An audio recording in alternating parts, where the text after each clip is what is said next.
100% navijača zna ovog vatrenog. Luka Modrić. Modrić, da. Dobro. 90%. Mandžukić. Mandžukić.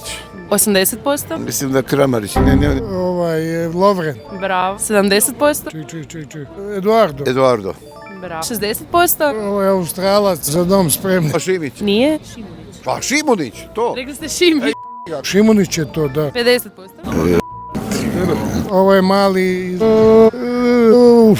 Fašalić. A Pašalić.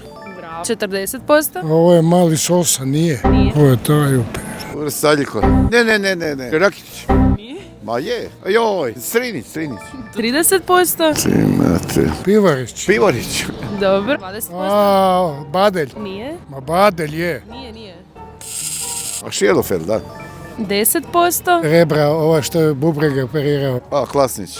Tako. I sad imamo 1%. Od toga dečka ne zna. Ne mogu bez naočala prepoznat. Ako znate tko je na 1%, napišite nam u komentarima. Ajmo, gizami zvuki.